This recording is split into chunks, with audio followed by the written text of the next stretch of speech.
Call security. Good evening. I'll see you later. All right, I'll talk to you later. Good to see you. Good evening and welcome to the Racine Public Library. I would like to introduce to you our speakers for this evening's program, Remembering Racine's old neighborhood grocery stores. By the way, both of our presenters were born and raised in Racine. Burow Gianforte is a contributor in nostalgic Racine stories. They can't hear you. They can't hear me?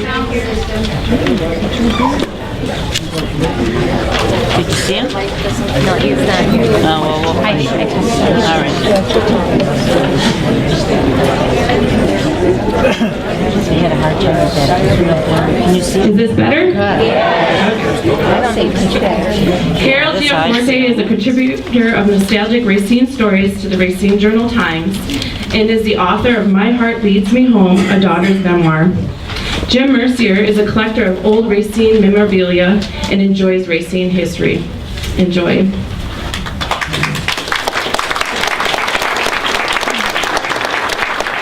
Thank you, Melissa. On behalf of Carol and myself, I'd like to welcome you to an evening of nostalgia. Join us for a trip down memory lane tonight as we visit some of the old grocery stores. It's our intent to bring back some pleasant memories for those who remember these old stores. So for now, just sit back and relax and we'll take it from here. Carol? Well, we are so delighted that so many of you could come, and thanks to the wonderful library, this marvelous setting, and Melissa has helped us so much. Yes, yes. Jim and I have spent quite a bit of time planning this, but of course you never know how it's going to go, and it's sure nice to have more chairs needed than a lot of empty ones in the back. So we're very happy that you felt it was worthwhile to have our nostalgia tonight. But you know, I was thinking, I imagine that we are doing something very unique here tonight. Yes, just neighborhood grocery stores, but can you imagine anybody else in the United States of America meeting to talk about their old grocery stores? I just don't think so. But when I wrote the story about my time at Willie Quadracci's, and it was in the paper last summer, it seemed to just touch a chord in my heart and with a lot of readers. And you know, when we think of the grocery stores, can't you see your mother in the kitchen, ready to make supper, but she's missing some ingredient, and so she says, quick, go to the store. And then we get on our bike and we go, and there are always people at the store that we're seeing. It's never just empty. And we can even come back to think of the meat packaging, how it was. And of course we can think about Cracker Jack and the prize that was inside. And just so many memories that in a way coalesce to say this was our youth. This was a wonderful era in Racine.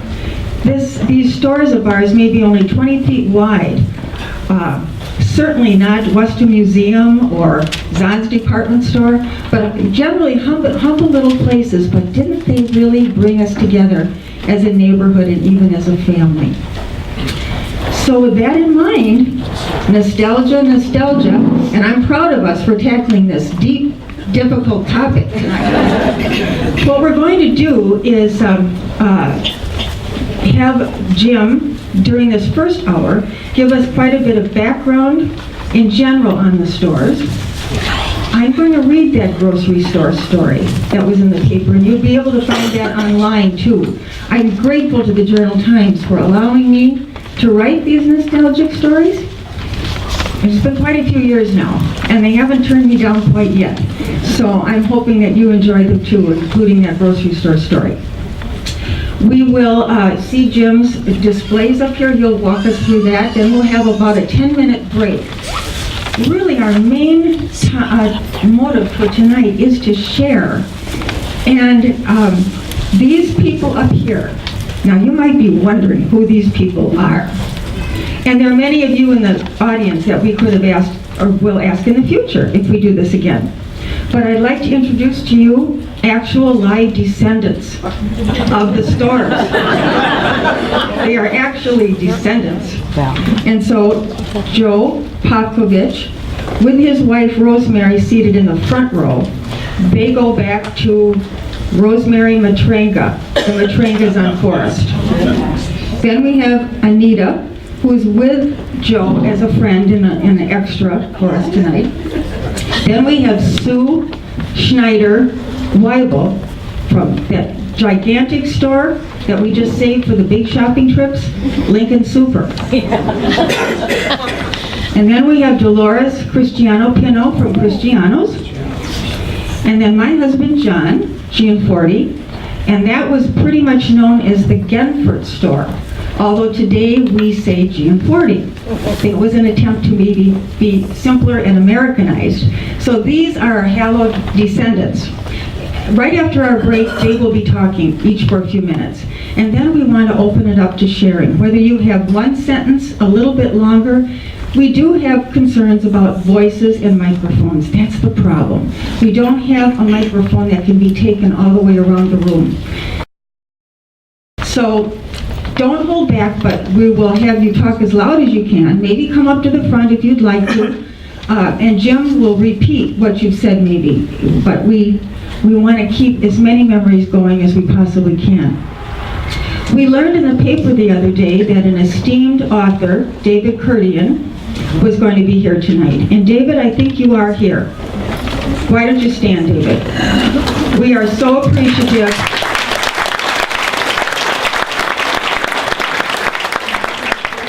We are so appreciative that this esteemed person has returned to Racine to live with his wife, Nani, and we expect to see him at many activities that are just like this, adding to the culture of our wonderful city. Well, with this in mind, I wanted to also mention a little bit about the break. That there's a questionnaire to fill out, if you would. There are bathrooms. There's penny candy. There's penny candy back there. Free penny candy. And you might stand at the container and deliberate like we used to do as kids. You know, which one should I take? But mingle at the break. That's why we have the name tags about your store. Don't worry about any game or anything like that. Just if you see someone that says Cristiano's, and also come up and talk with this panel during the break. All right. So now, Jim, take it from here. Did you know about Raphael?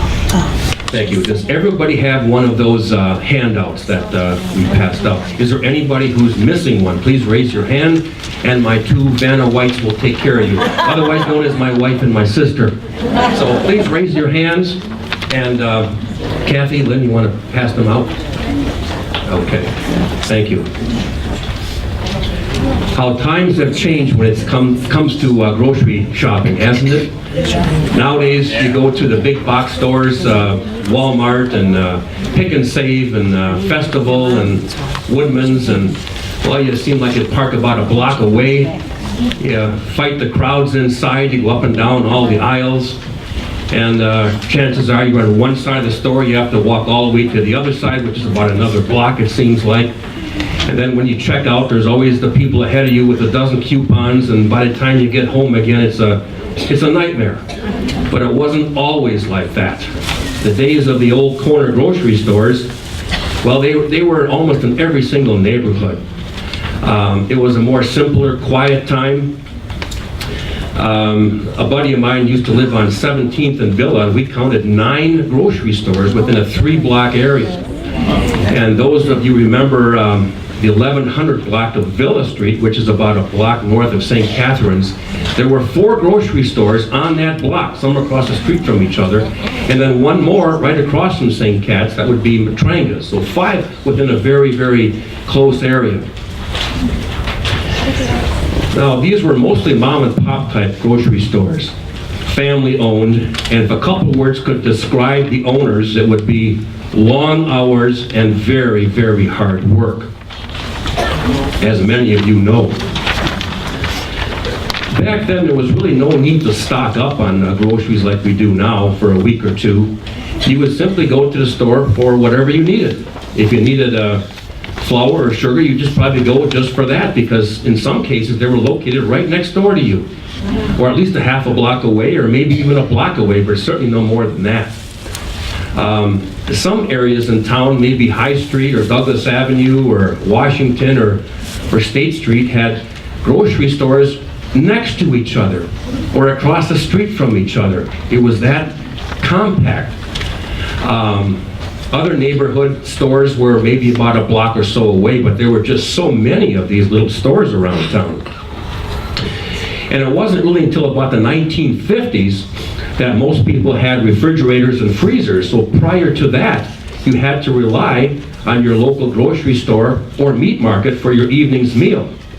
After that, of course, when you had freezers and refrigerators, you could stock up for a while. You didn't have to go that often, but these grocery stores were more or less an extension of your kitchen pantry. As you needed something again, you just went to get it. There was no need to stock up because your kitchen pantry was just a half a block away at the most. I always use the example of a bottle of ketchup. Say when you were a kid, your mother is making hot dogs and she's boiling the water. All of a sudden you discover that you're out of ketchup. What do? Well, back then, hop on your bike or walk maybe half a block and you get that bottle of ketchup in plenty of time before your mother's even done boiling the wieners. Nowadays, that's almost impossible to do. Now, in the olden days, there were no shopping carts or checkout lines. What happened back then was you merely presented a list to the grocery store owner or the clerk, and he would get it for you. It wasn't self-service. So there were no grocery carts or lines or anything like that. He just got everything for you. Either you told him what you wanted, you gave him a list, or later on you would just phone your order in, and it would be delivered to you. It wasn't until 1916, a Piggly Wiggly store in Memphis, Tennessee, had this idea about self-service. And of course that meant each individual item would be priced, and it meant the start of checkout lines. So that changed everything. But that didn't happen overnight. A lot of your small stores still operated under the old premise of just getting everything for the customer. And this went on even up to the 1940s. Your small stores just could not handle self-service people. They would just literally get the items for you. But again, self-service really changed everything. That's what we know today. Now, because there were so many grocery stores around, in some cases next door to each other, if you were the owner of one, how would you compete with the guy down the road or next to you or across the street? What could you do as an owner to get customers to come to your store and not the guy next door to you? Even though they probably were friends, you needed that income. You needed people to come to your store and be loyal customers. So what are some of the things you could have done? Well, one thing was to offer credit. Now this was a double-edged sword. A lot of stores did offer credit, and if you were a customer, you're probably saying, wow, we can buy now and pay later, that's great. But during the Great Depression in the 30s, a lot of guys lost their jobs, and it was difficult to pay back the debt to the grocery store. And they had to pay their debts. They didn't get credit. So if enough people didn't pay their debts, that would be very, very serious for the grocery store owner. So again, that was a double-edged sword. What else could you do to get people to come your way? Well, you could offer free delivery, and many stores did just that. In many cases, it was the owner's son who actually delivered these groceries. And it's funny because I was reading where a lot of people, when they ordered groceries to be delivered, they would leave their front door unopened or unlocked. I can imagine doing that nowadays. What else could they do? Well, they could be offering more of a variety to sell in their stores. Back then there were grocery stores and meat markets. Some grocery stores began to offer meats. Some began to offer bakery. I remember after church every Sunday we would always stop at Cristiano's for their glazed donuts that came from Kappa's Bakery. We wouldn't get anything else, just the glazed donuts. Other stores began to even offer beer. So, with all the grocery stores that we had, it was really a struggle to stay in business because there were just way too many of them. And some were ethnic stores. Some were, for the Italian community. Others were for the Polish community, and so on and so forth. Germans had their own stores. Everybody was welcome, of course, but they did have their ethnic stores. Now, as the chain stores began to increase in volume in Racine, they offered a couple things which the small grocery stores could not match. And that was a larger variety of things to get, to purchase, and cheaper prices because they bought their goods in bulk quantity. You got a 10,000 pounds of flour, a lot cheaper unit price that is, versus maybe 1,000 pounds. So they would buy in bulk and of course offer cheaper pricing. By the 1960s, the chains began to really do a lot of business and take away a lot of business for the small grocery store owners. And by the 1970s, it was worse, and by the 80s, there weren't too many left. I remember Wells Brothers were still there. I think they just sold out maybe about 10, 15 years ago, but they were one of the last ones. And there's still a few around town. But nowadays we have the mega marts, and they are so huge, as you well know. Actually, about 5 years ago, my wife and I went to Woodman's, and we spent more time looking for each other than we did shopping. So, but I think that we lost a good piece of Americana. We'll never get these days back.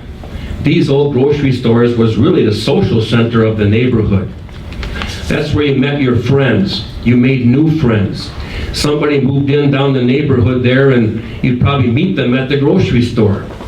It was just a friendly place to be. And a lot of people here who knew the old grocery stores, I think, really miss them, especially when you may run out of that bottle of ketchup and have to spend a half hour getting another one. Now, if you could turn, we're going to move on to our list of grocery stores from 1955.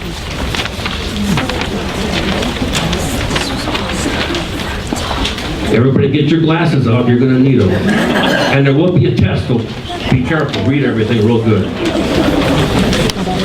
Just a presentation.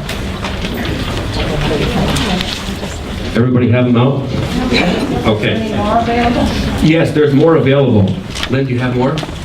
Kathy? There's some in the back over there. Yeah, here we go. Everybody who needs one, just raise their hand. I think, Melissa, can you want to pass these out? Who needs one? Just raise their hand.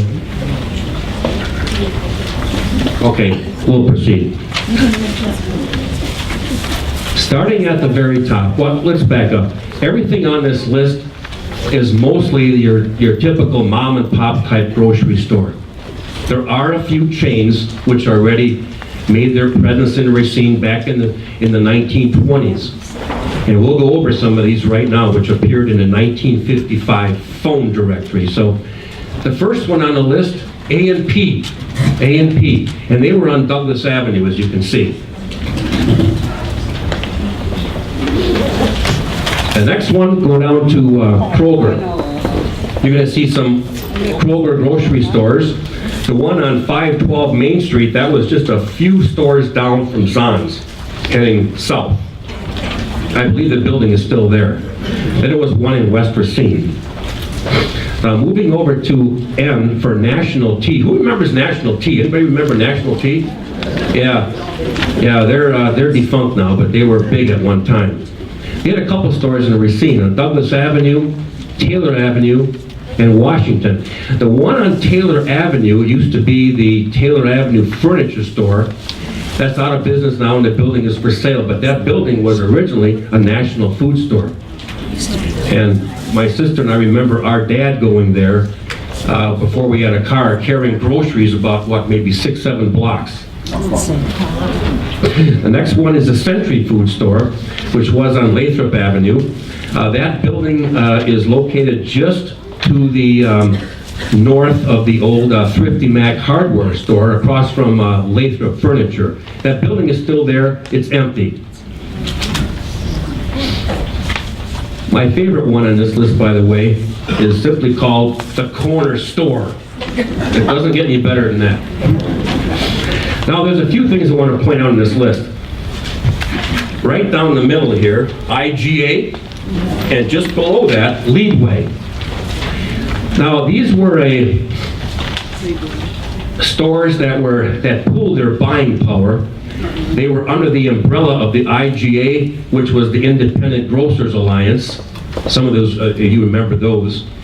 Also, Leadway was another store conglomerate where these stores were individually owned, but they pooled their buying resources and able to get cheaper pricing on their groceries. So hopefully they passed it along to their customers. But the IGA and the Leadway stores were as a competition to the national brands, the chain stores. As you know, the mom and pop type stores had a real difficult time competing with the chain stores because of their pricing policies and their variety of items they can sell. But Leadway and IGA was more or less was a competition to these chain stores. Now, I missed Piggly Wiggly on here. That was on, the first store was on State Street, and that was their store number 1. Store number 2 was on Grove Avenue, and store number 3 was, where was it, Lynn, on Taylor Avenue? That's Lee's Hardware right now. And I remember when that store was built, we had my grandfather and grandmother from Rice Lake, Wisconsin, to look at that store. They were just used to a small corner grocery store. They saw that store and they were just blown away. They just couldn't believe how a store that big, how could they even just survive? It was just too awesome for them.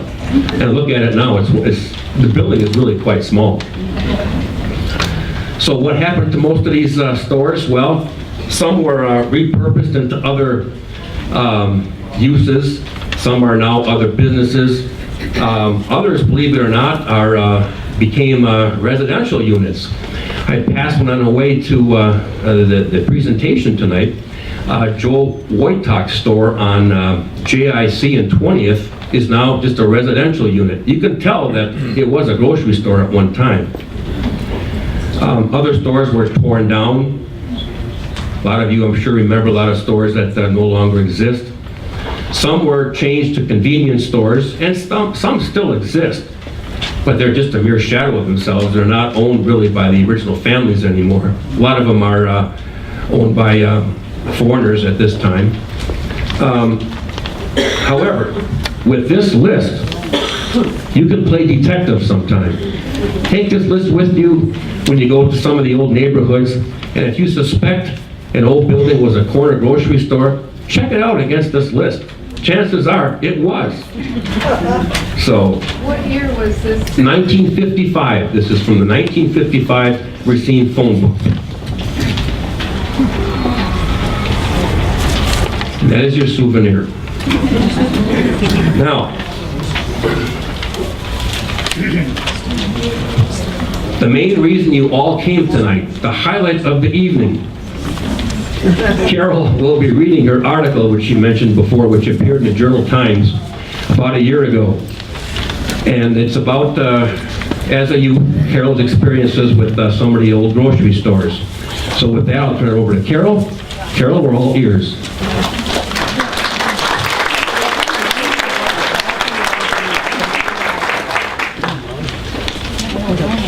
Well, I've been so grateful to the Racine paper and to so many of you that I've met through these stories. I guess when nostalgia really hit me moving back to Racine, pen and paper came around, and I'm still quite astounded at how I love this city and the memories that we share. So when I wrote this story last year, It affected me. I was reminded of those wonderful days, and the response was really quite good. So I'm thinking now this story should take us with our experience of being at the store. I hope that this is what it will do for you, that you'll feel like we are children again, and that we are going to the store. It was called The Store, and it is still online at the paper. We sat in our Lincoln School classrooms.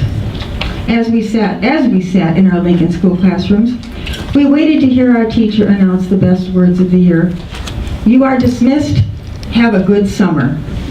In an instant, we spilled out of the old double doors to begin our vacation days. Why, it was certain that wonderful times were ahead. After all, our city was filled with fantastic attractions. What could possibly be more exciting than going to Kittyland, to the zoo, to the beach, to Washington Park Pool, or to the 4th of July rides? What could be better than going to the church festivals with cotton candy, rides, and tickets for prizes? Maybe our parents took us to all of them, but for some families without a car, or with parents working 2 jobs including the night shift, some of us went to only a few. But then again, that didn't really matter, because for us, each summer hour was sure to be filled with attractions just waiting for us right in our own backyards or down the block. In just a minute, we could be at Alberton State Park, playing marbles or pumping high on the swings. Our alleys were endless avenues of cement, ready for biking or chalking hopscotch squares. Our front porches were perfect for Kool-Aid stands. And in our own backyards, we could run through sprinklers or climb trees.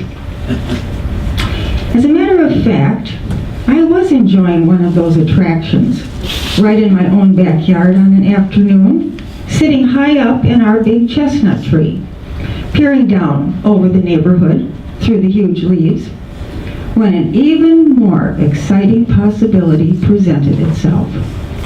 Seeing my mother come out of the back door to stand near the tree, she called up to me, "Carol, I want you to go to the store." The store. Why, that meant Willie's. What could be better than going to Willie's?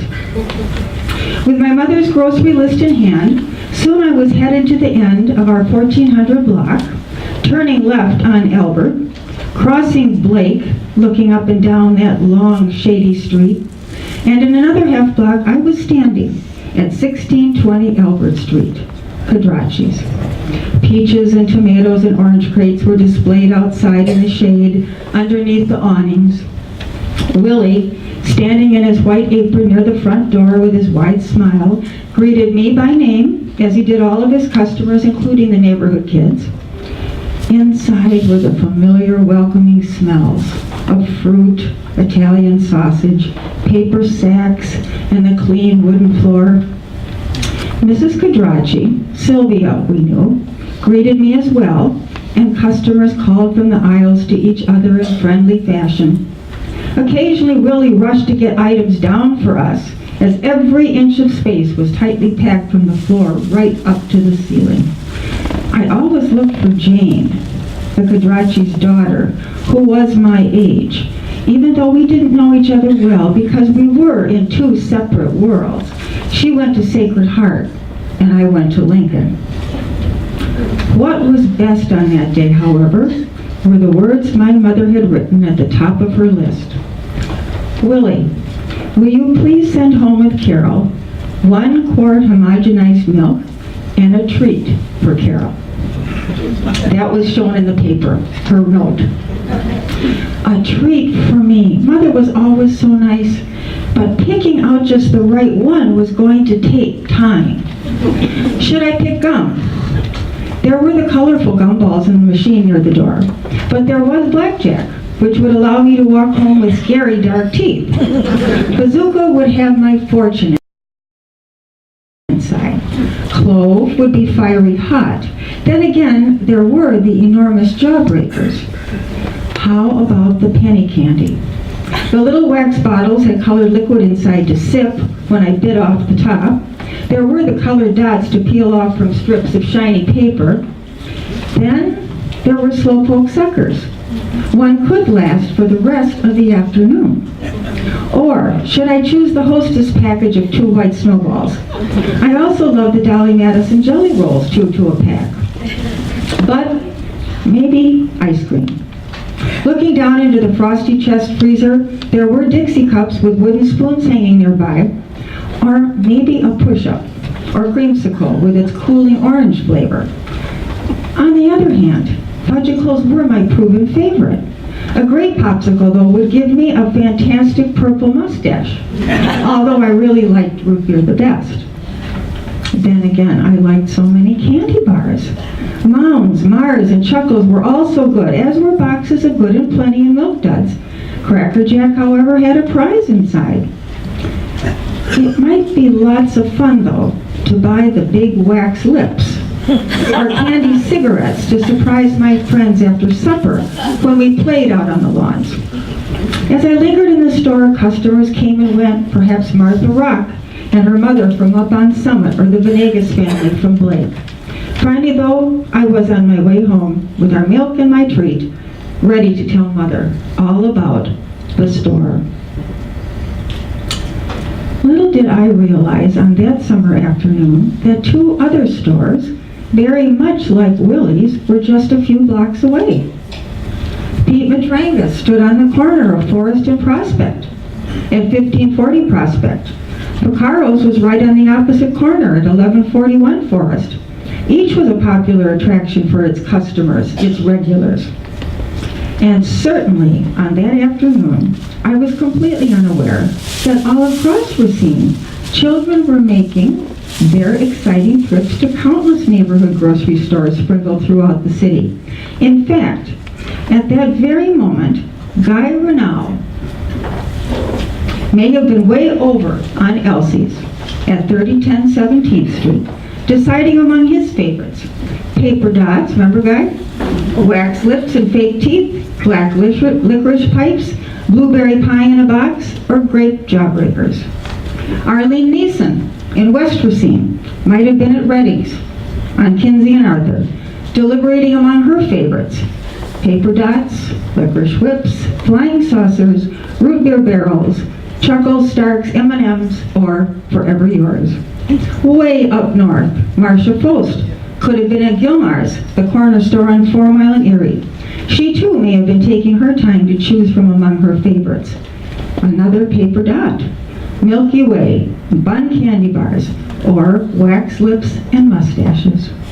Near downtown, Kathy Gianforte was picking out either a fudgesicle or a root beer popsicle at Chet's on 8th and Villa.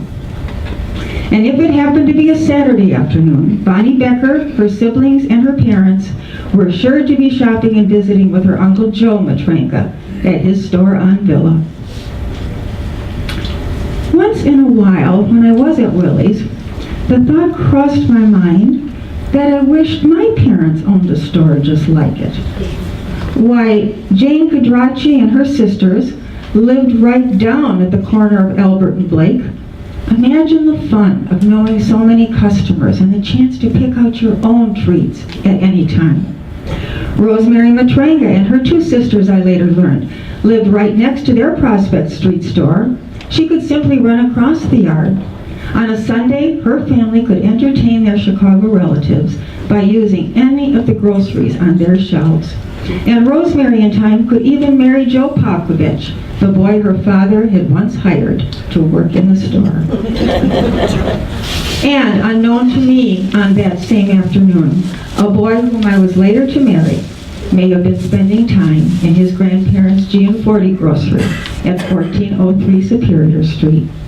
That very day, young John may have ridden along in his grandfather's Diamond T to the Milwaukee Produce Market.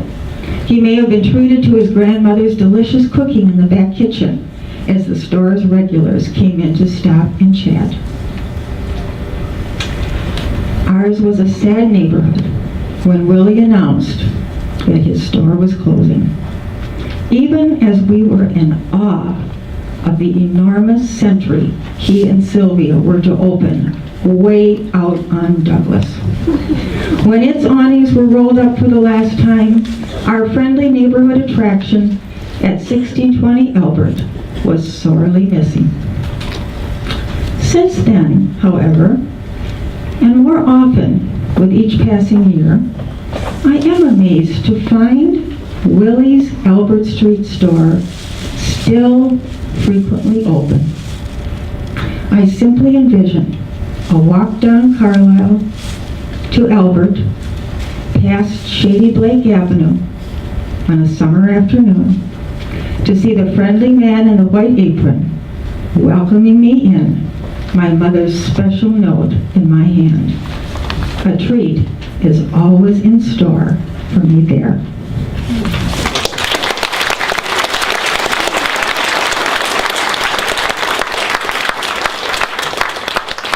And I would like to add that something so wonderful. As I was writing that story, I thought, well, maybe I should get in touch somehow with the Quadracci family. And Jane, who went to Sacred Heart, and I went to Lincoln, we connected beautifully long distance. Her mother was very ill at the time and could not really speak. But just think, this was one of the last joys of Sylvia's life, in being glad that this store was remembered in this story. And I was here to attend her funeral. So I felt that I had a little part in saying goodbye again to Willie's.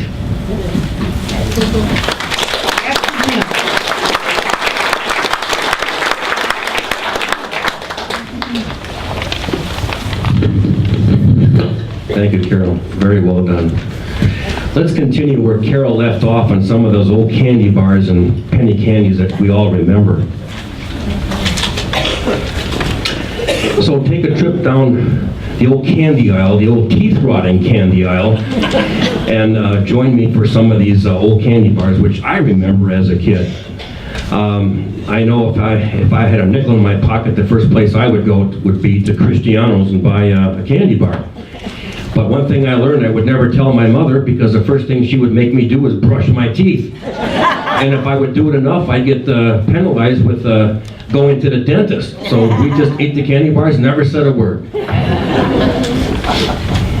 Okay, how many of you remember some of these? Now, Carol mentioned some of these. I'm just going to read them all that I remember. Chuckles. Yep. Chunky. Yep. Good and Plenty. Who remembers Choo Choo Charlie? Bob, you should. Yeah. Fifth Avenue. Bit of Honey. Milk Duds. O. Henry. Clark Bar. A candy bar called Milkshake. Zagnut. A Bun. I've seen them at the store. They're about half the size right now. A Hollywood candy bar. Powerhouse. Big Time. Mallow Cup. And my favorite, these two were made in Milwaukee. A chicken dinner and a Denver sandwich. I mean, it doesn't sound any better than that, does it? A chicken dinner and a Denver sandwich for a candy bar? How about some penny candies here? BB Bats. Who remembers BB Bats? Okay. Carol mentioned the candy buttons on the paper. Indian brand pumpkin seeds. Oh yes, the candy cigarettes. You were just like your dad. You know, you lit up just like your dad. Even the ends were red. You know, like they were lit. You want to be just like your dad. Boston baked beans. Lick-O-Maid. These were like in tubes. And you cut off the top and you just pour them in your mouth. They had like a sour taste. They looked like Kool-Aid. I used to sell. What else we got here? Carol mentioned the wax bottles with the syrup. You'd bite off the top and drink the liquid. And many of us guys would just chew the leftover bottle, of course, and you spit it out after. There was no flavor to it. But how about those long licorice whips? The black and the red ones. They were about 3 feet long or so. So I'm sure you all have your memories as well. So these are some of the ones that I remember. Now, I mentioned before that some of these stores, in order to compete with others, they would have to do certain things. One thing was giveaway premiums.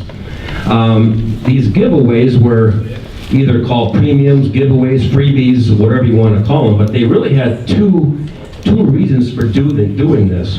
One would be as a thank you to their customers, and especially some of the better customers would be getting the better things, which I'll talk about in a minute here. But the other reason was simply for name recognition. They wanted their grocery store name to be in your house. So when it's time to go to the grocery store, you're going to see their name and return to that particular grocery store. So if you want to call it a bribe or whatever you want to do, but I want to point out some of these right now. The cheapest ones to do were these old trade cards, and it had the name of the grocery store on it. They were very unique, very colorful. They were very popular in the late 1800s and the early 1900s, but in the 1920s they were pretty much gone. But they were cheap to make, and everybody was able to take one. They probably had them on the countertop to take one. So, but what happened to these? Well, a lot of people just gave them the old heave-ho when they got home, or a lot of these ended up in scrapbooks. That's why a lot of these on the back have glue residue. And that's the last thing the grocery store owner wanted you to do with them. We'll move on to some other ones. These are relatively cheap to make too. Things like these bar spoons. It had the name of the grocery store on there. This one was Herb Mann on 16th Street. This one was from Hathaway on Taylor Avenue. Relatively cheap to give away. Other cheap things would be rulers. This one opened up, as you can see. This one is from a store called Morganson on Jones Street. And they advertise here, groceries, vegetables, fruits, confectionery, and school supplies, which was unusual for a grocery store. But again, cheap things to give away. We're going to move on to A great historical event, but how we love these little stores and the people that we remember in them. But please do start sitting down. Thank you so much. Appreciate it. It is hard to stop visitors, and if the library, well, they're hearing, we need it louder, Arlene is telling me. So, now be thinking about what you might want to share. Jim and I are open to maybe holding another thing like this in the future for downtown Racine. A walk in downtown Racine. Or even more about the grocery stores, because some of you have many things to share, in-depth things. So there is a questionnaire back there that have our emails. And if you do have more in-depth things to share, please let us know that by email. And we might be coming up with another format that will take us another step further. So, because I'm just afraid with the sharing. Either we're going to find out that people don't care to come up, and we won't have the sharing, but with this size group, it's got to be short, I think. Well, now I'd like to turn us to the panel, and not everybody is familiar with this microphone, so we'll do the best we can.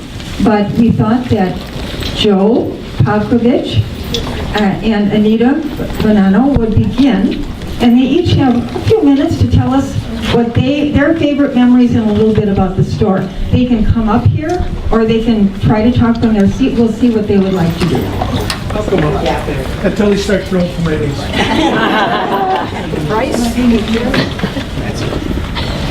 Now, Carol has told me about a half a dozen times, Joe, it's 5 minutes. Okay. So I'm gonna try to do that, and I lose a little bit because I'm gonna split with Anita, because Anita forgot more about grocery stores than I know, and she goes way back and she's connected with quite a few of them.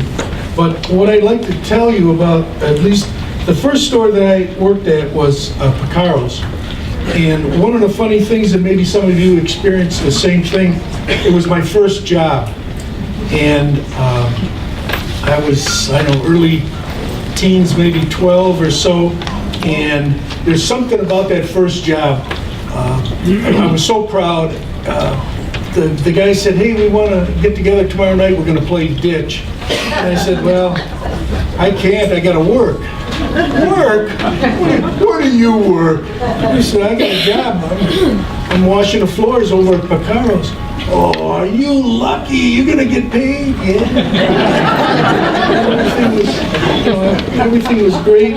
I did that for a while, and then I had to graduate a little bit. I said, I help them. What do you do now? I said, I help them make sausage. What do you mean? You're a Croatian. What do you know about making Italian sausage? Well, Sammy and I made it together. He ground the meat, mixed it up, seasoned it, got the casings ready, brought it over to the sausage stuffing machine, and I turned the crank. So I helped. I was part of the process. But that was just one of the first stores that I worked at. The second store is the one that I really liked because I liked it so much I married the owner's daughter. And, you know, I figured, hey, I was a skinny kid at the time. We got groceries in the family. You got to go where you got to go. But one of the funny stories about that is I don't know how many of you can remember DeMarc's Tavern. And they're nicknamed the Bombers, the Martin Bombers. Okay, the Bombers came from her dad's store, Peter Matranga's. Joe Romano, sitting up here in the front row, did know how to make sausage, and he and I made sausages, and I, once again, turned the crank, but, you know, I was there. But anyway, one of the funny things is, some of you may remember pizza burgers, and have them right now and whatnot. The start of the pizza burger, at least in Racine, came when Rocky DeMarc called up and he needs some Italian sausage for Bombers. It was late on a Saturday. We didn't have enough time to put the casings and rinse them out and put them on a sausage. We took the meat, balled it up in a ball, brought it over. Rocky said, "What's this?" "It's the best we can do." He said, "Okay, I'll put it on like a hamburger," and thus became the pizza burger.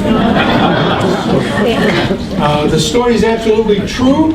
I didn't make it up, but there's probably other people that come up with a version of the same thing.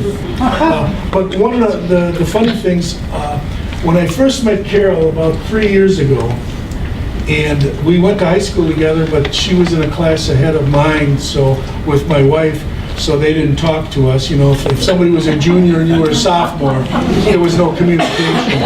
But when I met her, Joe's wife, Rosemary, introduced us at Roma Lodge, and I said, "Well, you know, Carol, I know a little bit about you." And she was like skeptical, was this guy a stalker? I said, "Do you remember that your dad had a 1952 two-toned Pontiac, right?" She looked at me like, this guy must be a stalker. How would he know what kind of car my dad drove in 1960? Well, her dad shopped at my wife's grocery store, and being a bag boy, I take the groceries out to the car.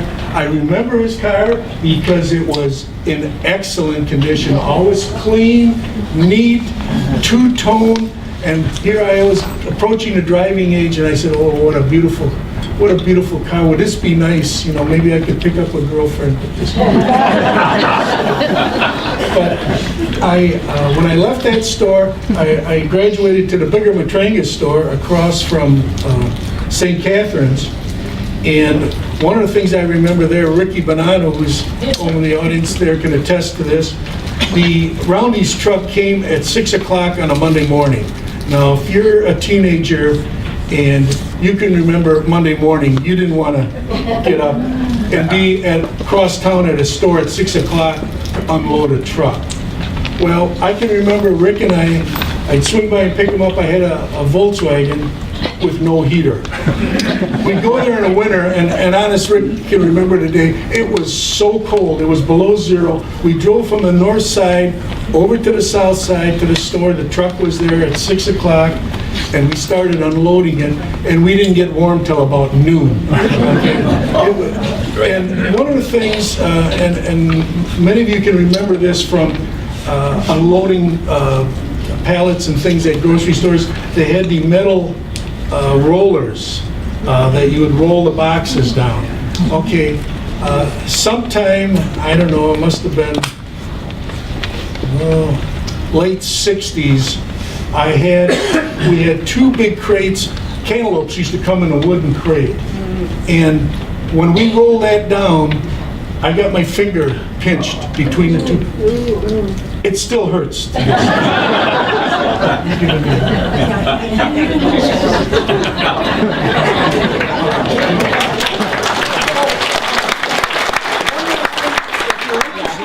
Carl's grocery store, Al DeRose is sitting right over there, and he has pictures of the 100-year-old building and some of the owners, Joe and Sam. We're going to have to move on. Memory lane. So fun. Yes, Joe surprised me with that 1952 Pontiac. He didn't say to me, but didn't your dad drive awfully slow? Because he did. You know, we'd love to have Anita speak, but we have to keep moving on. And so Sue from Lincoln Super, are you ready? This was our big neighborhood store. Yes.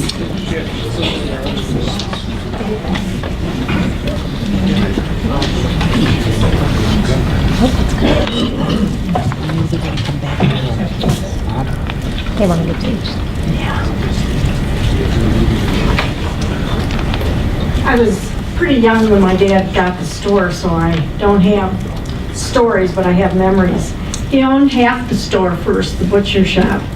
And to my best recollection, he bought from Harold Fredrickson the rest of the store when Harold retired in the early 1950s.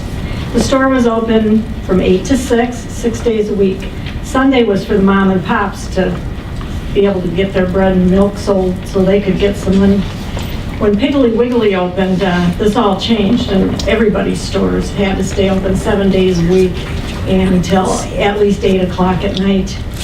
As I grew up, I came to realize that stores like Lincoln Supermarket, Nevin's on Geneva and Romaine, Dazzi's on Erie, Matranga's across from St. Cat's, had to have a draw because of Piggly Wiggly was a nice store to go to. I snuck in there at times.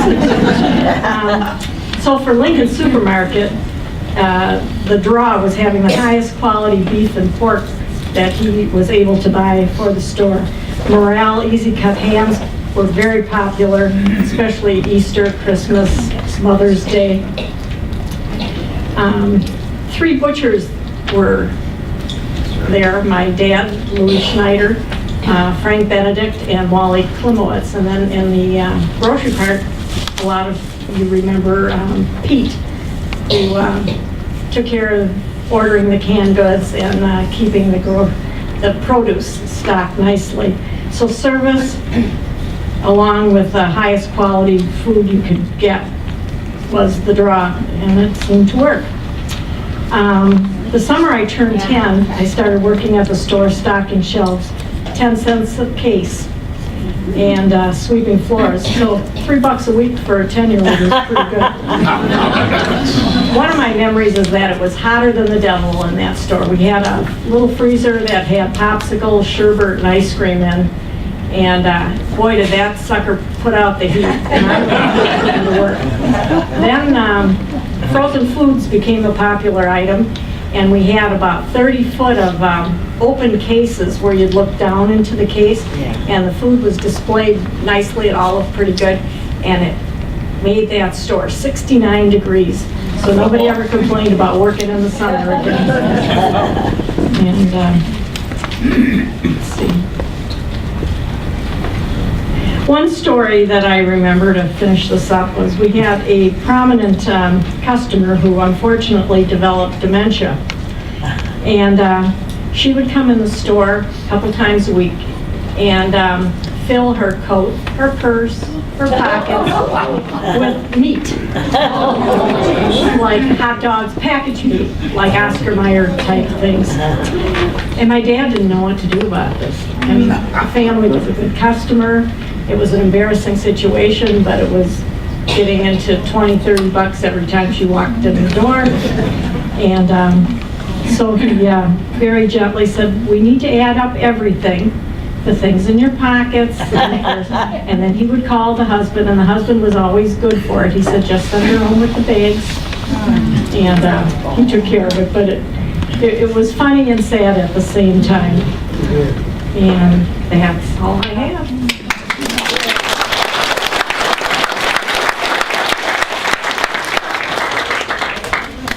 Both of these aren't they reminders of the personal touch that it was a personal experience for us all. Dolores, you're on Cristianos. Thank you. I had to write this because I can't remember dates and anything. You know, I'm getting older. My name is Dolores Cristiano Pino. I'm the last of the Cristianos. I have many nieces and nephews, my 3 brothers and 4 sisters, whom all worked at the store, have passed on. My father, Charles Cristiano, came to Racine in 1911 from Cosenza, Italy. He bought a house on 2049 Main Street. He built a store in front of the home which had meats and groceries. I can't even read my own writing. Meats and groceries.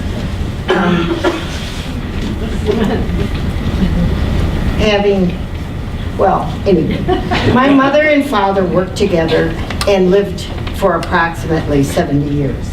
In 1919, he opened a grocery and meat market at 2049 Meat Street. He expanded at 2047 Meat Street. He opened Charlie's Club Bar and Restaurant in the 1930s, just as Prohibition ended. In 1946, Charlie's Club started the pizza business in Racine. My sister Rose started it and made it. In the late 1949, his daughter Edith and Nick Bonetti bought Charlie's Club and continued making the pizza and Italian food until they retired. My dad purchased an additional store at 2054 Kearney Avenue where they continued serving their good meats and groceries. Arnie and Al worked there, as did I. It was a labor of love as my mom and dad retired. My brother John ran the store on Meat Street and passed away after a massive heart attack at the age of 44 years old, right in the store. Our store delivered for anyone who requested it. We had a small truck and filled orders for those who could not come to the store. Our store had a complete line of groceries and meats, produce, which was amazing. Steaks were cut by my brothers, Al and Arnie, to your personal liking. I was the penny candy queen. We had some little brown paper bags, and kids would come in with their pennies and nickels and leave with a variety of popular candies and gums. On Sunday morning, after people went to church, they came in for fresh Italian and round rye bread, ham, and donuts. It was a very busy Sunday morning. Many people today tell me how much they enjoyed working there in their high school days. It was a good part-time job for them. The stores were a very good part of the community and will be missed today. I would sell meats already cut in the meat case and slice cold cuts, check out groceries, and give change the old-fashioned way in their hands, as there were not cash registers that told you how much to give back in change. My children, Sue, Cindy, and Michelle, all had part-time jobs as they went to St. Catherine's and college. It served many people. It was a good job, and I loved it, as it was a labor of love.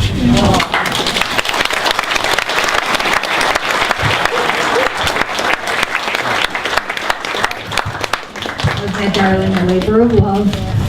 And here is John, my husband, about his family's grocery store. John. Well, I grew up at Gianforte's or Gianforte's or Jim Forte's grocery store, whichever way you wanted to say it. We were located at 1403 Superior Street, right across the street from Hermes Hardware, about 1 block north of Radowin's Meats on Douglas Avenue, 2 blocks north of St. Patrick's Grade School, And right next door, about 12 foot away, was Russ Mascari's grocery store. So there were plenty of grocery stores right in the area there. And also my grandma's sister, her and her husband had Carlino's grocery store on High Street, which was about 5 blocks away. So plenty of grocery stores in the area. I spent a lot of time, they were in business for 38 years. They started in about 1920 and they worked until 1958.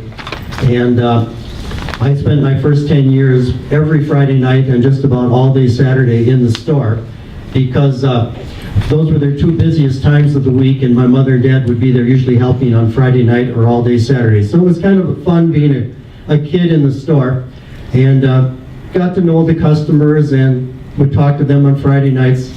I'll make this short.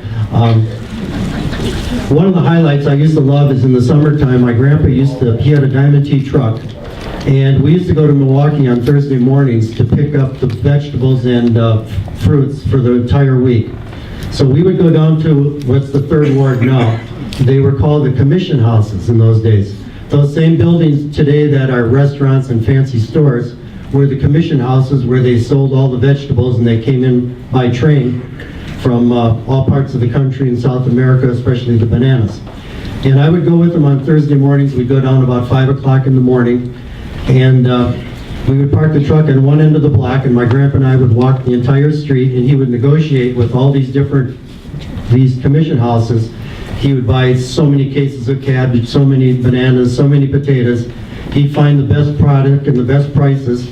He'd make his list of where we were going to stop, and then we'd go down and get the truck, and then go up the street and back into each one of those, get loaded up, and by 12 o'clock noon we were back in Racine. My grandma in the back room of the store had lunch for us, and then we unloaded the truck on Thursday afternoons. And if he ran out of any of that stuff before the next Thursday, then he'd end up going to Luxem's, and which is now down, which used to be where the yard arm is now. That was Luxem's, and they had the whole supply there also. I got this little book in my hand. Jim was saying earlier about credit. There were no credit cards in those days, but my grandma and grandpa did give credit to their best and most reliable customers. And I remember my grandma would be in the back room, and people would call in their orders, and she would be sitting there and she'd be writing down on these little carbon paper things, and then the people would either set the time that they were going to come in to pick up their groceries, or my grandpa would deliver them in his Diamond T truck. And they would tell him where they had their keys, and he would, if they said deliver it at 2:30 on a Friday afternoon, at 2:30 he would be there opening their door, leave the groceries on the kitchen table, put the milk in the refrigerator, and make his delivery. So it was a great life, especially for a kid. I enjoyed being there. And my grandparents worked awful hard. I added up today. They worked about 92 hours a week for 38 years. And they had a comfortable life. They didn't get rich, but they had a nice life with a nice business. And thanks to that grocery store and me spending so much time there 2 days a week, it was a great way to be much closer to my grandpa and grandma than a lot of other kids have a chance to. So it was a great childhood for me being in that grocery store. Thank you.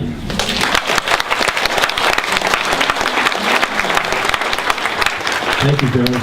Let's hear it for our panel of experts for telling us their experience with one of the grocery stores and working there. Thank you very much, panelists. Now, we'll stay here until they kick us out or turn off the lights or whatever. But now's the time. Can you hear Anita? She wants to say something. Oh, okay. It's okay. Okay, you want to step up here for a minute? I will. Okay. I won't take too long. Okay. I think he used up your time. Joe, cousin Joe. He would have still been. I want to say one thing. Cristiano's was the first place I ever had a piece of pizza.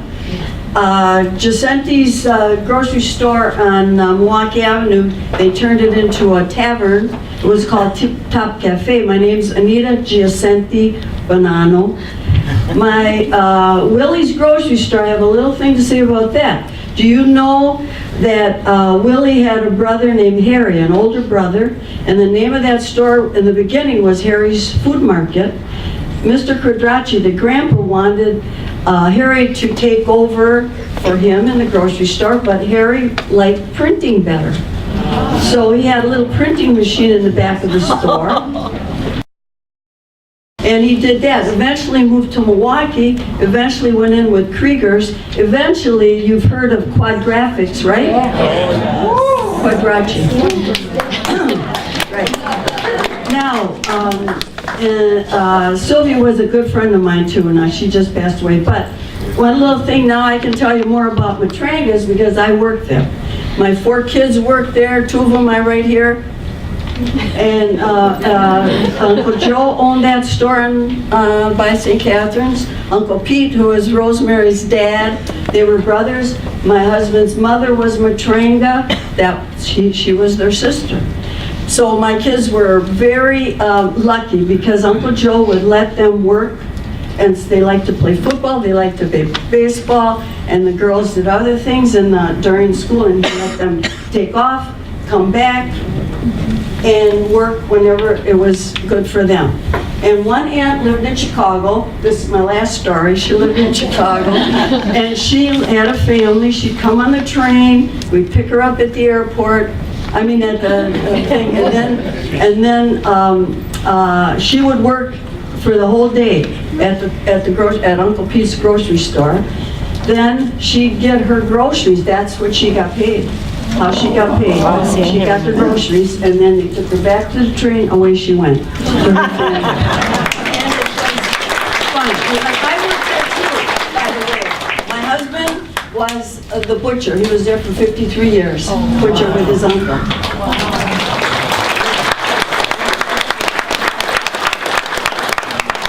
Thank you very much. We appreciate that. Okay, now we're going to have some audience participation. Carol is in the back doing some book signing work, so she'll be back there for a little bit. So I'll take over here, and if anybody wants to talk about maybe just a short story about their experiences with these old corner grocery stores, raise your hand, and what we'll do, if you can talk real loud, or if you want to come up and use the microphone, or maybe stand in the aisle, or whatever suits your needs, but we just have to talk real loud. We didn't expect this many people here, so, all right, who wants to go first? I would like to. Go ahead, sir.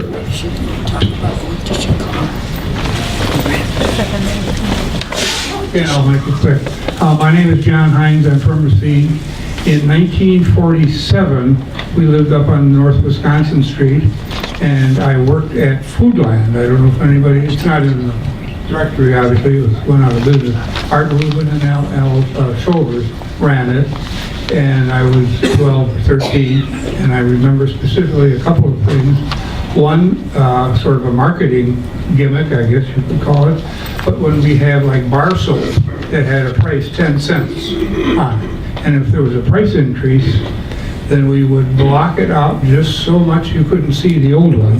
But if for some reason the price had gone down to 8 cents, you just put a little line through the 10-cent line so the customer first thought they were getting a good deal.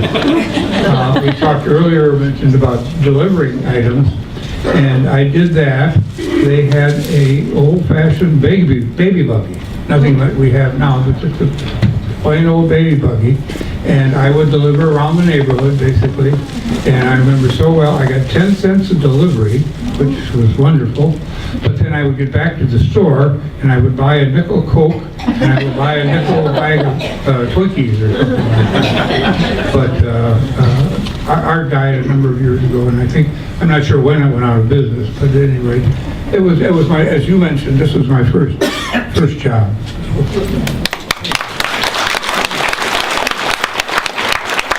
All right, who's next? Somebody will come on up. Sneak in, okay. Hi. First of all, I want to thank you for doing this because this is a great turnout. And a couple years back, hi kids. A couple years back, I went to a Preservation Racine meeting, and I tried to look up Trinadu's grocery. Well, I found out tonight that my grocery store, my mom's grocery store, wasn't Trinadu's grocery. It was called Douglas, what is it called? I don't even know still. Douglas Park. Douglas Park Grocery, and I found that out from Tony Merlo. And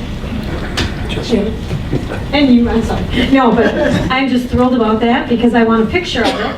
because I draw, and I want to draw a picture of my family store, and hopefully now maybe I can find it at Preservation Racine under that title. Nice. So, thank you.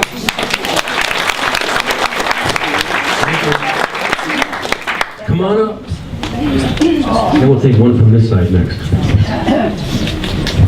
He's an equal side of the room employer here. I remember my neighborhood having all the geographic locations of the grocery stores and the other businesses as sort of rites of passage.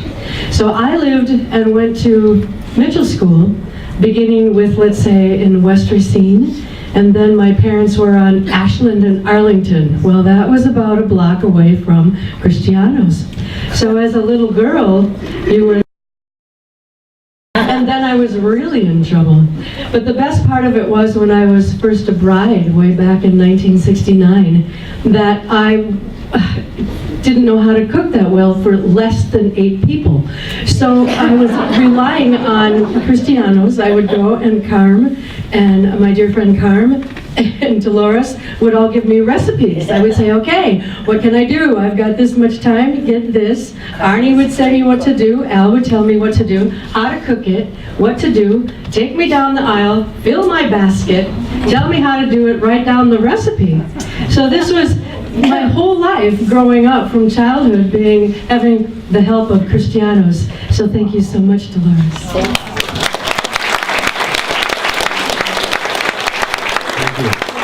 Somebody to this side, come on up, sir.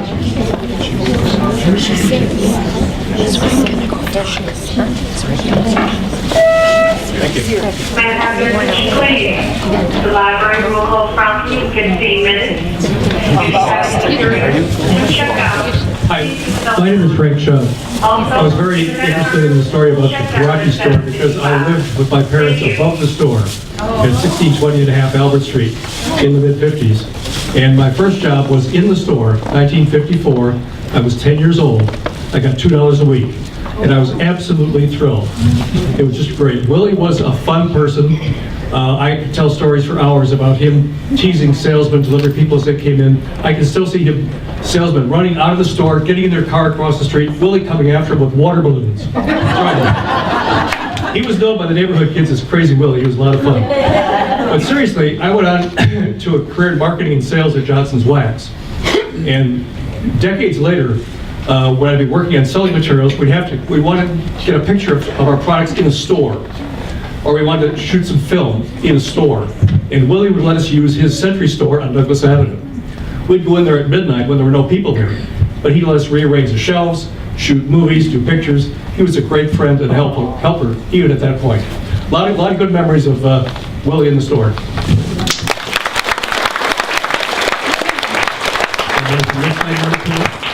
Come on up, please.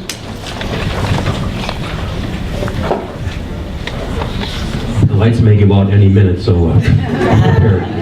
No, we'll stay open as long as there are people here. Okay. This is a Cristiano Joe's Jokoya. Wojtak. We knew him as Joe's. I had no idea that was his last name. And until I started reading this, and I was looking for Joe's, and I couldn't find it, and then I did. And so I lived across the street from Joe's on the 2000 block of JIC. But Cristiano's, the stories about Cristiano's, because that was only 3 blocks away, I think. And that was a big, long distance for us as little kids to walk up there. But I did because my girlfriend across the street, we grew up together, and she's Italian. So her parents required that she go up there and pick up the Italian food because they weren't going to eat Joe's white bread. White bread was not served in that household. But I still think about those walks. And as little girls walking up that way or walking to Washington Park High School for the pool all by ourselves, that was a long way. And I still think about that in dreams. You know, it comes to me sometimes, that walk between Cristiano's and JIC, just 3 blocks. But really wonderful memories. Good memories. Thank you. Good memories. Thank you. 2 more hands. Okay, ma'am, you want to come up? No, not this time. Talk real loud. Okay. Another story about Quadracci. I was a West Racine girl. And as a new bride, I moved in the 1600 block of Albert Street. Needless to say, I was the only non-Italian there. However, I remember Grandpa Quadracci going in the back and getting fresh eggs from the chickens that he had across the alley. And when my first daughter was born, he came over with an egg that was still warm from my bambino.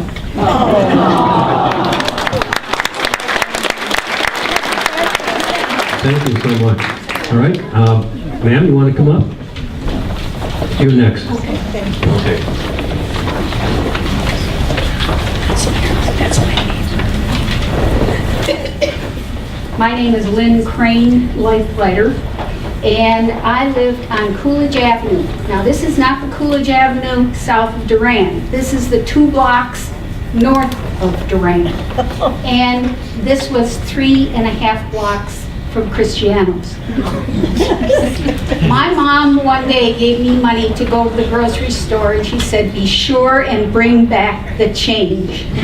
Now, I'm a little bit older than quite a few of the people in here, although we may be, not Fran.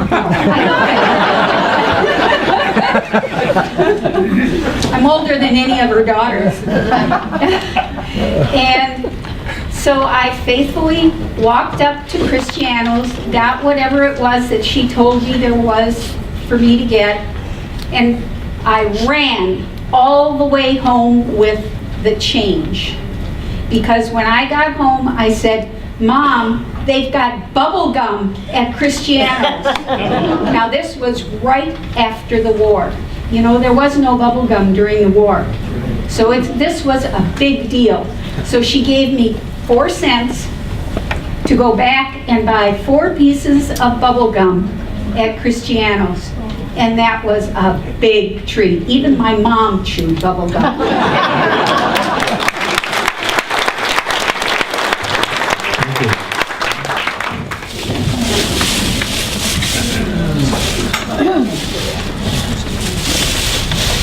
Well, thank you. I'm not Italian, I'm Armenian, and I'd like you all to know that there were 2 very good Armenian stores on State Street.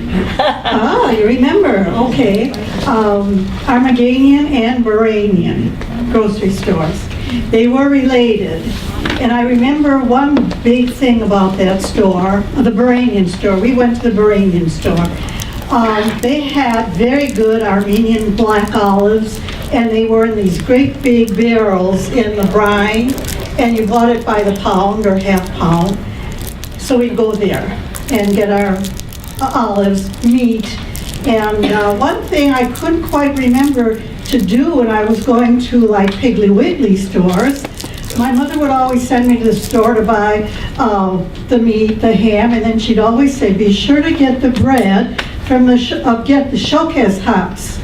I thought, okay, hots is bread, what's showcase? So I'd ask Mr. Baranian, and it was a glass case that he kept the bread that they got from Cheffis. Mr. Cheffis was the baker. So they would get the bread from Mr. Cheffis' store, right? And because it was in this glass case, it was a showcase hots. So that's how I knew what bread was. So I would get the bread, the right kind of bread. So when I had to go to Piggly Wiggly, I'm looking around to see where do I get this bread.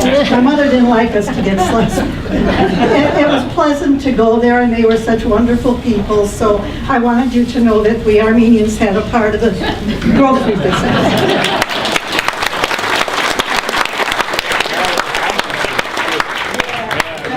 Thank you. All these stories are very, very interesting. Somebody on this side? Come on up, man.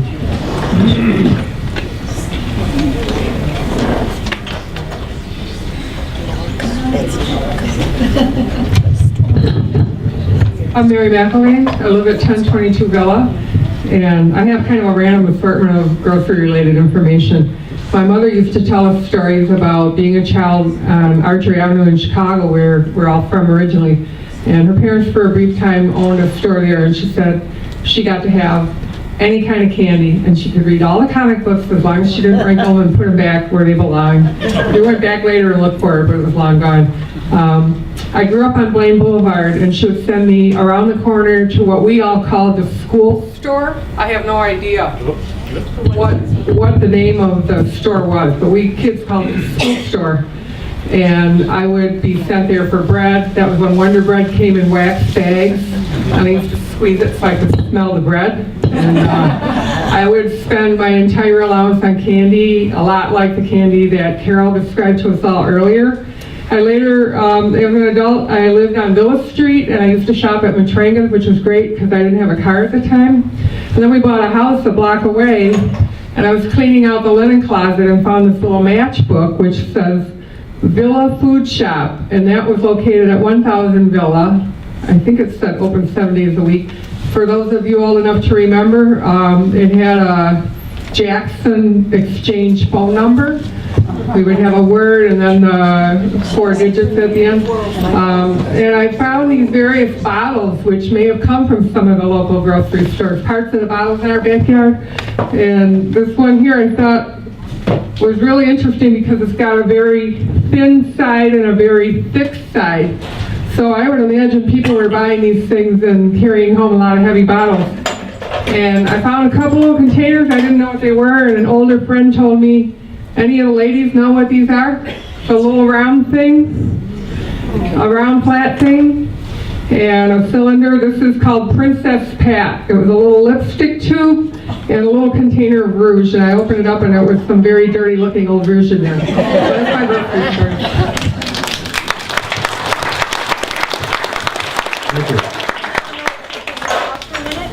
You come all the way from Illinois. Why don't you come up and say a couple things? I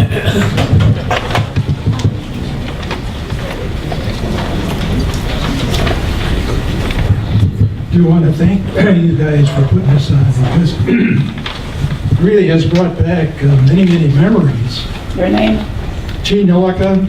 We ran Nillica's IGA. You talk about the Italians, you talk about the Armenians, Czech. Nillica's actually Nilicha. And our store ran from 45 to 55 by St. John's Parish, which was a Czech parish. Just 2 quick items, just to show you how things have dramatically changed. We talked about the suppliers. Luxem was referenced, Kappa's Bakery. One of the things that I had to do on Sunday morning at 5 o'clock in the morning is go from the north side to Kappa's Bakery, which is way on the south side, to pick up 15 dozen of glazed donuts. Yes. And by the time I got back to the store, we were missing 4 donuts. The smell in the car was just, it was overwhelming. Some of the other suppliers, Progressive Dairy. I'm sure we all remember, what an oxymoron. Progressive Dairy used to deliver milk products to us in a carriage drawn by a horse. That was Progressive Dairy. And of course, one of the jobs that I had as a kid is to clean up after the horses. The final thing that I want to mention, we had a very successful store, really. IGA was a fantastic organization, and we did self-serve. We had carts in the store, we delivered, and one of my jobs, especially during the summer, was to go to the bank.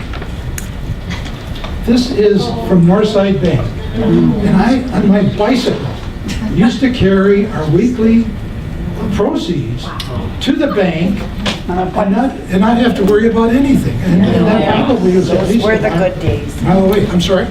They were the good old days. Yes, absolutely. So, again, folks, thank you so much for bringing back a lot of memories. In fact, I gave a list to Carol. That's probably got 40 items on it. I mean, it's just wonderful to reminisce. And as Carol mentioned, we came all the way from about 100 miles to take this in.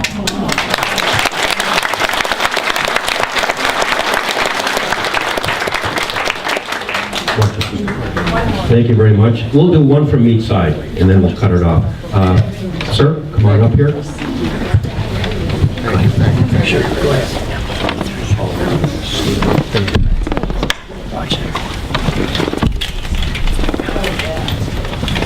I'm John Nicholson. I'm a Dane. I grew up in the Polish-Italian neighborhood of the Great South Side. I lived on the 2000 block of Center Street, and my mom sent me with the list to Cristiano's on Mead. And this is a real quick story about the relationship with the people there. Had my list, gave it to the lady at the cash register. They're filling my order, and I'm wandering around like I do. Went into the side of the store where the meat counter was located. It must have been lunchtime. The butcher, I'm thinking it was Arnie. I hope it was Arnie. Anyway, he's back there working on his stuff, and a guy comes in. It's lunchtime. Comes up to Arnie. They greet each other, and the guy says, "Give me something to eat," just like that. And Arnie smiled at him, picked up a chunk of sandwich meat, sliced off some pieces, and then he went over to the cheese, looked at the guy, they smiled at each other, he cut some cheese for him, and that was lunch for him. But a little kid seeing that relationship between the customer and the butcher just made me, this is a real cool thing. But that, I've been hearing this story all night, the relationship between the customers and the store owners. And Cristiano's is getting a lot of publicity here tonight. A great store, great people. Thank you.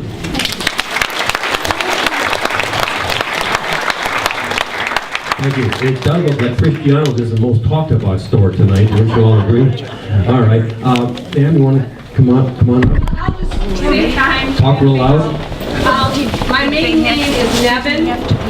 There were a series of Nevin grocery stores in Racine and around southeast Wisconsin, actually. My grandfather went off to college in 1914. His father died during his freshman year. He came back to help his mom. They wanted to sell the store, never did.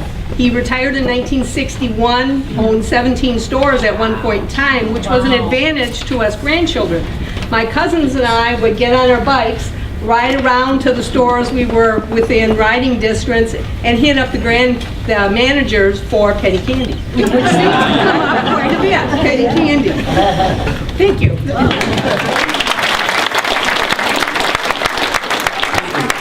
Sorry, yeah, just one thing. Prized family possession.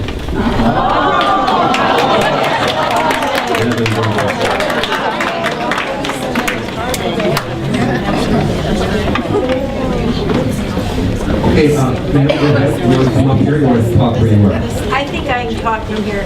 I just wanted to say that my father bought his grocery store in 1919 and sold it right before the war in 1943. And he thought he could retire on $9,000. It was before the war.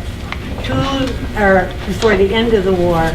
After that, he had to work till he was 80 when he passed away because of not having enough. But what I wanted to talk about was years ago, in the 30s, the grocers would all get together and have a food show at Memorial Hall, just like the home show.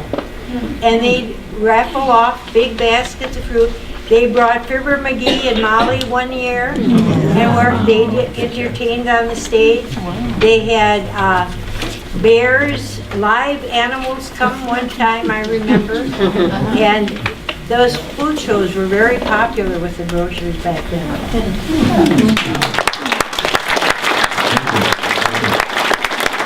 We'll time for one more and then we'll have to... She's got her hand up. Okay, go ahead. Go ahead.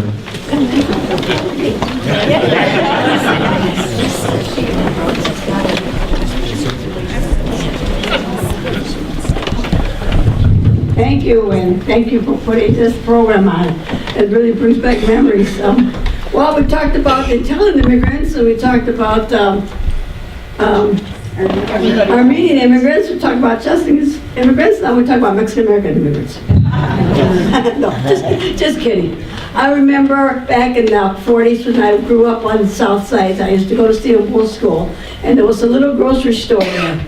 I don't remember the name, it was on the corner of 20th Street and Mead Street.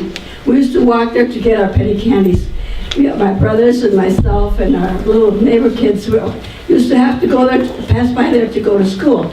And the owner's son, his name was Pete, that I do remember, he used to scare us. Every time we passed by there, he'd go, boo! So after that, we called him Sneaky Pete because he's always standing behind the wall trying to scare them. It just became Sneaky Pete to us.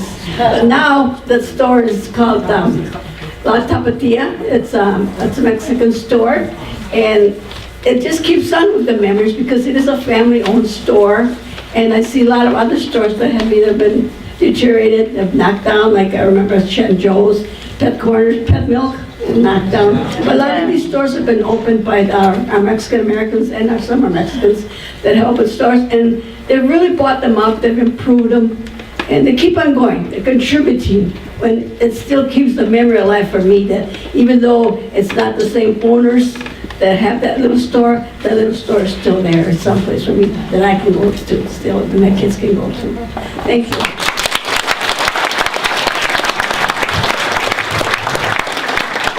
I want to thank the library for staying open a little bit longer than we anticipated, and we have such a large crowd here, so thank you very much. Appreciate that.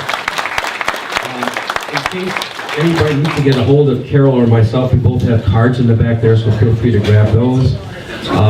Like Carol mentioned, we do want to maybe have another presentation as early as next year about the old walk in the downtown area, and that would include the old department stores like Zahn's and the theaters, the Rialto and Venetian, and the dime stores, and the famous restaurants that were there.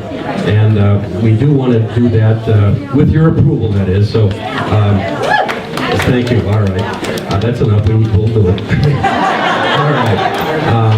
I'm going to turn this over to Carol right now. And again, we want to thank you all for stopping. It really meant a lot to us. It's been a delight to have you, Memory Lane, and one story that's in my book, that my one and only book that is out, it talks about a condition that I developed over time. I started noticing it about 40, and then the condition got kind of worse. And that condition that's written about in the book is called double vision. Because didn't we have double vision tonight? All we had to do was think of the store. And you might have been looking at us, but you were seeing the store. Isn't it amazing how that memories come alive? So thank you again. See you soon.